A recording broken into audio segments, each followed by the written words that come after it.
Welcome to Too Easy to Learn. Hi everyone. In this lesson we are going to discuss cubic sequence. What is a cubic sequence? How to identify a cubic sequence and how to find the nth term of cubic sequence. तो my dear students हम exam question भी करेंगे और आपने ये lesson and तक ज़रूर देखना है क्योंकि इसमें बहुत ज़्यादा इंपॉर्टेंट स्टेप्स हैं और एंड पे मैं आपको नहायत ही एक इम्पॉर्टेंट ट्रिक बताऊंगा जिसमें क्यूबिक सीक्वेंस फाइंड किए जाते हैं और फार्मूला के बगैर फाइंड किए जाते हैं। तो इसलिए आपने वीडियो को एंड तक ज़रूर देखना है ताकि आपको कोई भी पॉइंट मिस ना हो और आप इसको अच्छे तरीके से सीख के एग्ज़ाम में इसकी एप्लीकेशन अच्छे तरीके से कर सकें। तो let's start our lesson. No my dear students, I have shown you three sequence A, B, C. तो sequence A में term number 1, term number 2, 8, term number 3, 27, term number 4, 64 and term number 5, 125. आप इसको थोड़ा सा observe करें कि what type of these numbers. तो अगर आप देखें तो term number 1 cube, 2 cube and it's a 3 cube, 4 cube and 5 cube. तो ये नंबर टर्म नंबर का क्यूब है। Term number 1 cube, 2 cube, 3 cube, 4 cube, 5 cube. It's mean that it's nth term is n cube. So let's look at sequence B. तो 8 is also cube of 2 and 27 is cube of 3, 64 cube of 4, cube of 5 is 125 and cube of 6 is 216. These are also cube number. लेकिन इसमें sequence ए और sequence B में फ़र्क ये है कि इसमें आपके पास एक टर्म एडवांस चल रही है। सीक्वेंस ए 1 से स्टार्ट हो रहा है, फिर 8 आता है, फिर 27, लेकिन सीक्वेंस बी 8 से स्टार्ट हो रहा है। इट मीन दैट इसकी फर्स्ट टर्म मिसिंग है और ये वन टर्म एडवांस चल रहा है। इसलिए हम यूँ कह सकते हैं कि इसका जो nth टर्म है n+1 होल क्यूब। तो ये क्यूब नंबर थे इसलिए हम इन्हें क्यूबिक सीक्वेंस कहते हैं। लेकिन अगर हम सीक्वेंस सी के ऊपर थोड़ा सा गौर करें तो 4 is not cube of any number, 4 is a square number and 14 is also not a cube number. तो अगर ये क्यूब नंबर नहीं है तो क्या ये क्यूबिक सीक्वेंस है? ये क्यूबिक सीक्वेंस नहीं है। हम कैसे आइडेंटिफाई करेंगे कि सीक्वेंस सी एक क्यूबिक सीक्वेंस है या क्यूबिक सीक्वेंस नहीं है? तो लेट्स डू फ्यू स्टेप्स। हम यूँ करते हैं कि हम इन टर्म्स का डिफरेंस फाइंड करते हैं। 14 माइनस 4, तो फर्स्ट डिफरेंस फाइंड करते हैं। 14 minus 4 is 10, 40 minus 14 is 26, 88 minus 40 is 48 and 164 minus 88 it's a 76. So this is the first difference और ये कांस्टेंट डिफरेंस नहीं है। अगर किसी सीक्वेंस का फर्स्ट डिफरेंस कांस्टेंट हो तो वो लीनियर सीक्वेंस होता है और वो लीनियर सीक्वेंस हम डिस्कस कर चुके हैं और लीनियर सीक्वेंस का लेसन का लिंक आपको डिस्क्रिप्शन में मिल जाएगा। सो no, it is not fixed distance. Let's go for second difference. तो हम इस फर्स्ट डिफरेंस का डिफरेंस निकालते हैं, difference of difference. So second difference 26 minus 10 is 16, 48 minus 26 is 22 and 76 minus 48 is 28. This is the second difference and it is also not constant. अगर second difference constant होता, ये एक जैसे ही नंबर होते तो ये क्वाड्रेटिक सीक्वेंस होता और ये हम क्वाड्रेटिक सीक्वेंस के लेसन में डिस्कस कर चुके हैं और उसका लिंक आपको डिस्क्रिप्शन में मिल जाएगा। Let's check the difference of second difference. तो अब हम थर्ड डिफरेंस फाइंड करते हैं। 22 minus 16 is 6 and 28 minus 22 is also 6। So third difference is constant. इस तरह आगे जितने नंबर्स आपके पास आएंगे वो 6 6 6 6 चलेगा। अगर आपके सीक्वेंस का थर्ड डिफरेंस कांस्टेंट हो तो वो क्यूबिक सीक्वेंस कहलाता है। When the third difference is constant, the sequence is cubic sequence. तो सबसे पहला काम तो हमने ये किया कि हमने क्यूबिक सीक्वेंस को आइडेंटिफाई करना सीखा। तो आइडेंटिफाई करने के दो तरीके हैं, एक तो बाय ऑब्जर्वेशन का आपको क्यूबिक नंबर मिल जाते हैं और आप टर्म नंबर के साथ उसको रिलेट करके उसकी एन टर्म फाइंड कर लेते हैं, जैसे कि सीक्वेंस ए और सीक्वेंस बी में। लेकिन अगर आपको क्यूबिक नंबर ना नज़र आ रहे हों तो आपने फर्स्ट डिफरेंस, फिर सेकंड डिफरेंस और फिर थर्ड डिफरेंस चेक करना है, और थर्ड डिफरेंस अगर कांस्टेंट आ जाए तो वो क्यूबिक सीक्वेंस होगा। तो ये तो काम हो गया कि क्यूबिक सीक्वेंस को आइडेंटिफाई कर लिया। अब हमने फाइंड करना है तो किस तरीके से क्यूबिक सीक्वेंस की nth टर्म फाइंड करते हैं। तो उसके लिए हमारे पास एक फार्मूला है, एक एक्सप्रेशन है। nth term of cubic sequence Tn is equal to an cube plus bn square plus cn plus d। तो n is a term number, तो हमें क्या करना पड़ेगा, हमें a b c और d की वैल्यूज़ फाइंड आउट करनी पड़ेंगी और वो इस एक्सप्रेशन में लगाएंगे तो हमें क्यूबिक सीक्वेंस का nth टर्म मिल जाएगी। Let's find a b c and d। तो मैंने वही सीक्वेंस लिख दिया और हमारे पास जो थर्ड डिफरेंस है वो कांस्टेंट आ रहा है, इस वजह से ये क्यूबिक सीक्वेंस है।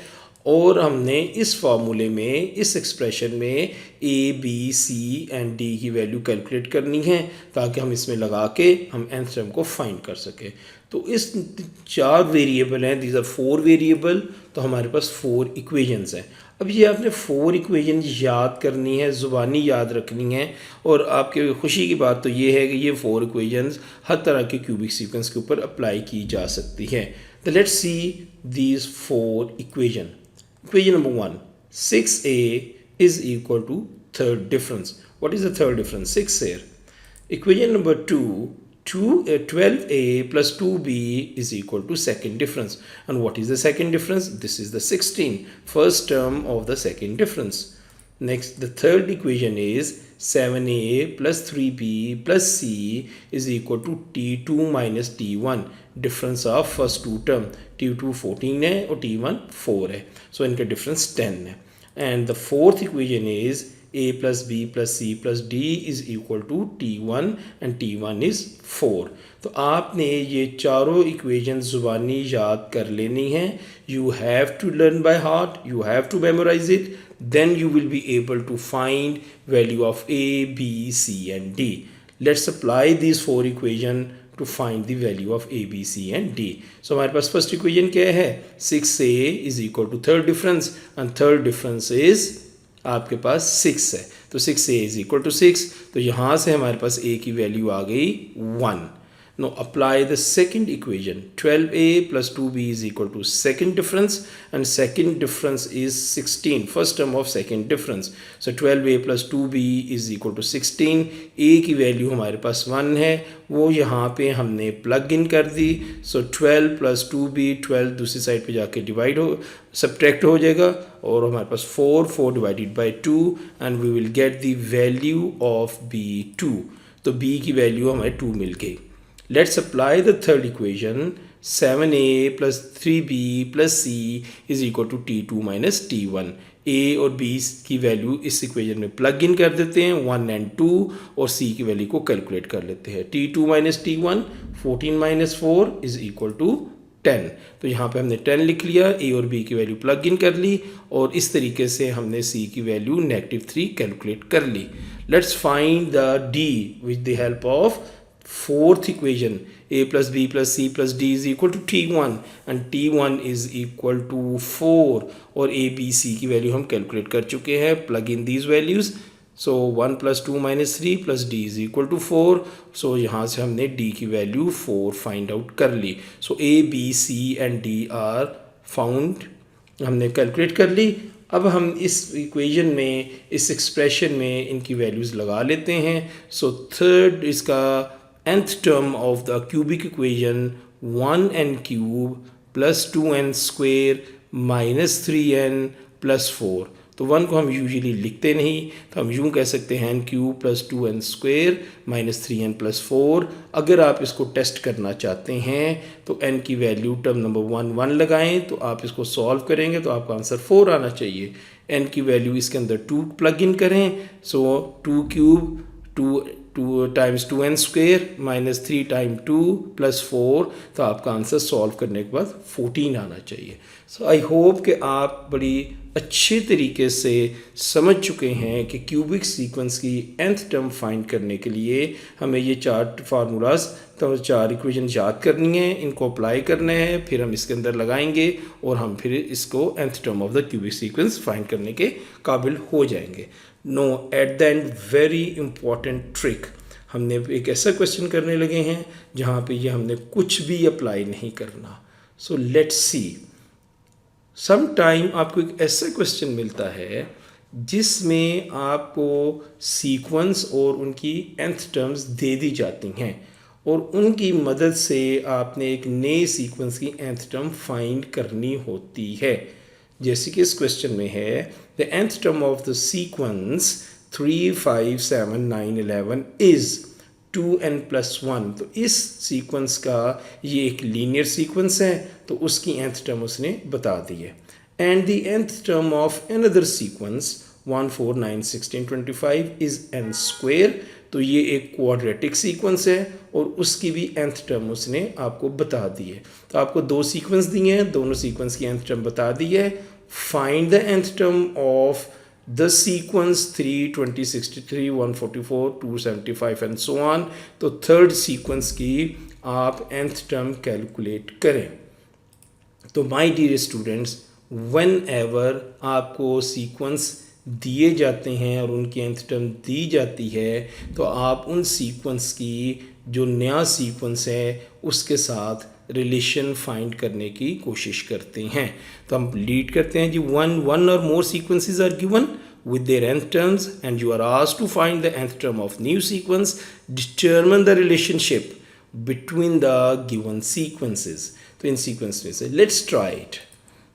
ये हमारे पास ये फर्स्ट सीक्वेंस है और उसकी nth टर्म है 2n+1 और ये हमारे पास जो कि एक लीनियर है, और this is the second sequence और इसकी nth टर्म है n² and it is the quadratic. तो second is the quadratic, first one is the linear.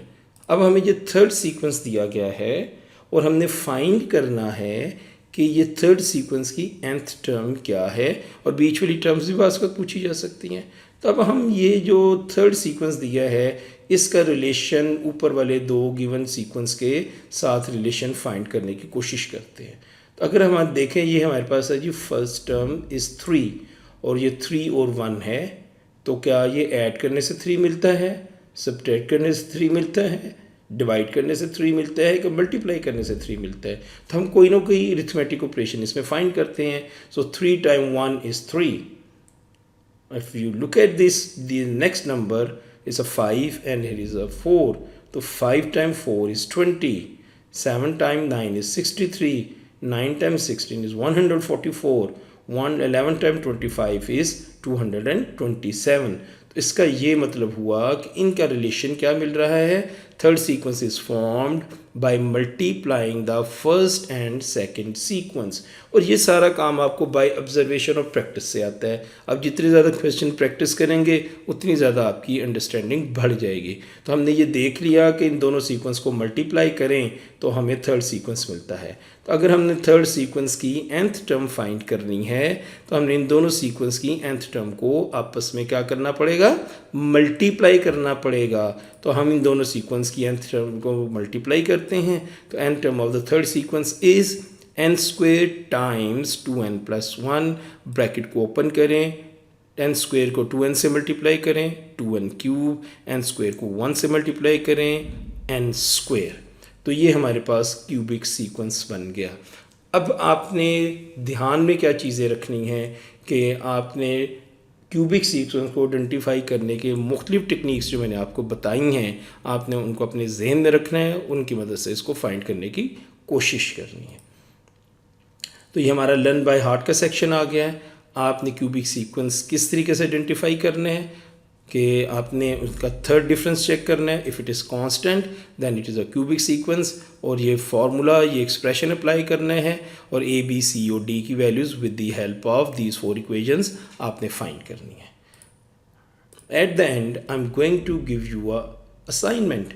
आपको एक सीक्वेंस दिया गया है, चेक करें कि क्या ये एक क्यूबिक सीक्वेंस है या क्यूबिक सीक्वेंस नहीं है। और कमेंट सेक्शन में आप ज़रूर बताइएगा कि ये क्यूबिक है या क्यूबिक नहीं है। उसके बाद फिर आपको जो मेथड मैंने बताया है nth टर्म फाइंड करने का, वो अप्लाई करके इसकी nth टर्म लिखें और मुझे सेक्शन में, कमेंट सेक्शन में इसका आंसर लिखें और मुझे बताएं कि क्या ये इसकी nth टर्म आपको फाइंड करने में कोई मुश्किल पेश तो नहीं आई। So that's all for this lesson. तो माय डियर स्टूडेंट्स, अगर आप फुल ओ लेवल या IGCSE कोर्स को पढ़ना चाहते हैं, उसको सीखना चाहते हैं, तो हमारी वेबसाइट है www.tooeasytolearn.com। आप वहाँ पे ज़रूर विज़िट कीजिए। तमाम सिलेबस वहाँ पे बड़ी ऑर्गेनाइज्ड वे से आपको मिलेगा। उसमें वर्कशीट्स मिलेंगी, लेसन्स मिलेंगे और आप इंडिपेंडेंटली अपनी लर्निंग वहाँ से कर सकेंगे। So thank you, see you in next lesson.